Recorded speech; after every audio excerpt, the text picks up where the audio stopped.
అందరికీ నమస్కారం. Welcome to my channel. ఈ వీడియోలో రేపే రాష్ట్ర క్యాబినెట్ భేటీ అన్నమాట. ఉద్యోగులకు తీసుకునే కీలక నిర్ణయాలు ఇవే.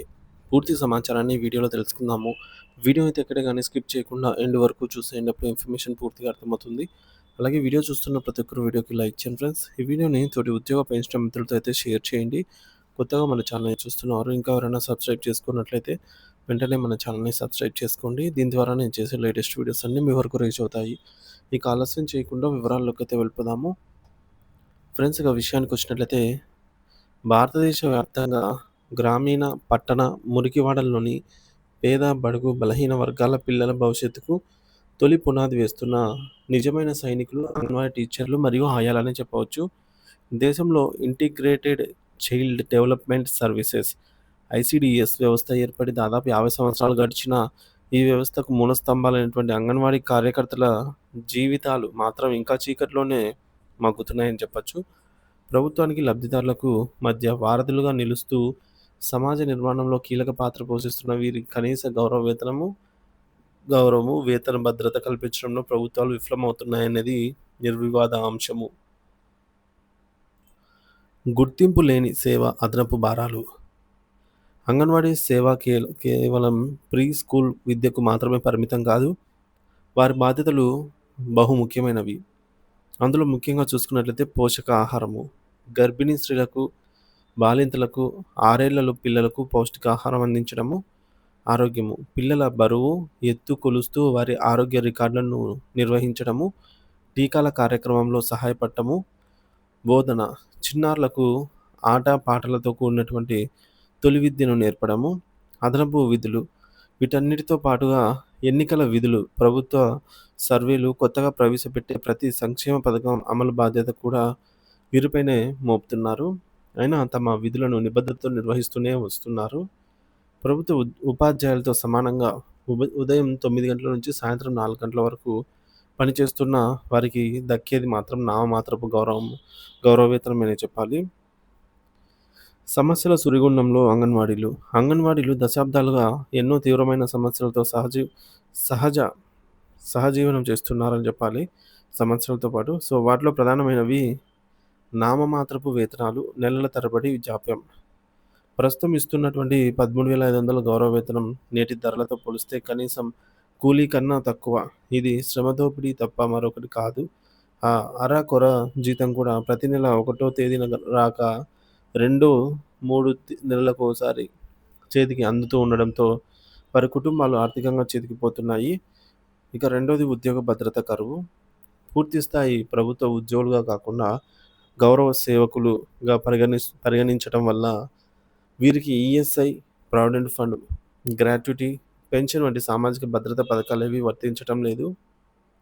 పెరుగుతున్న పరిమాణం, సాంకేతిక సవాళ్ళు. ప్రభుత్వం ప్రవేశపెడుతున్న అనేక యాప్లలో సమాచారాన్ని అప్లోడ్ చేయాల్సి రావటము, పాత ఫోన్లు, మారుమూల ప్రాంతాల్లో సిగ్నల్ సమస్యలతో వారు తీవ్ర మానసిక ఒత్తిడికి గురవుతున్నారు. కొరవడిన మౌలిక సదుపాయాలు. చాలా కేంద్రాలు అద్దె భవనాల్లో కనీస సౌకర్యాలైన మరుగుదొడ్లు, త్రాగునీరులు కూడా లేకుండా నడుస్తున్నాయి. ప్రభుత్వం అద్దె సకాలంలో చెల్లించకపోవడంతో భవన యజమానుల నుంచి ఖాళీ చేయాలనే ఒత్తిళ్లని టీచర్లు ఎదుర్కోవాల్సి వస్తోంది. వృత్తిపరమైన ఎదుగుదలకు అడ్డంకులు. ఏళ్ల తరబడి ఒకే హోదాలో పనిచేయడం తప్ప ఆయాలకు, టీచర్లకు సూపర్వైజర్లుగా పదోన్నతులు కల్పించే స్పష్టమైన విధానమే లేదు. ప్రభుత్వం ముందున్న న్యాయమైన డిమాండ్లు. ఆగస్టు 4న జరగబోయే రాష్ట్ర క్యాబినెట్ సమావేశంపై అంగన్వాడీలు భారీ ఆశలైతే పెట్టుకున్నారు. ఎన్నికల ముందు ఇచ్చిన హామీలను నిలబెట్టుకుని తమ సమస్యలకు శాశ్వత పరిష్కారం చూపాలని వారు డిమాండ్ చేస్తున్నారు. ముఖ్యమైన డిమాండ్స్. కనీస వేతన చట్టం ప్రకారమా నెలకు 26,000 వేతనం చెల్లించాలి. సకాలంలో వేతనాలు. ప్రతి నెల 1వ తేదీనే జీతాలు అందేలాగా గ్రీన్ ఛానల్ విధానం అమలు చేయాలి. సామాజిక భద్రత. పీఎఫ్, ఈఎస్ఐ, గ్రాట్యుటీ, ఆరోగ్య బీమా సౌకర్యాలు కల్పించాలి. పదోన్నతులు. ఖాళీగా ఉన్న పోస్టులను భర్తీ చేసి సర్వీస్ ఆధారంగా ఆయాలకు, టీచర్లకు సూపర్వైజర్లుగా పదోన్నతులు కల్పించాలి. మౌలిక సదుపాయాలు. అద్దె కేంద్రాల స్థానంలో సొంత భవనాలు నిర్మించాలి.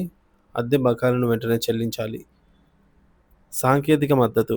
పని భారాన్ని తగ్గించడానికి ఒకే యాప్‌ను అమల్లోకి తీసుకురావాలి మరియు కొత్త స్మార్ట్ ఫోన్లను అందించాలి. ఖాళీల భర్తీ రాష్ట్ర వ్యాప్తంగా ఉన్న 14,000కు పైగా ఖాళీ పోస్టులను తక్షణమే భర్తీ చేయాలి.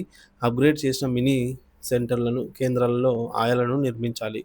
నాణ్యమైన సరఫరాలు పిల్లలకు అందించే పాలు, గుడ్లు, ఇతర సరుకుల టెండర్లలో పారదర్శకత పాటించి నాణ్యమైన వాటిని సరఫరా చేయాలి. ప్రభుత్వం ముందున్న కర్తవ్యం, ఆశలతో ఎదురుచూపులు.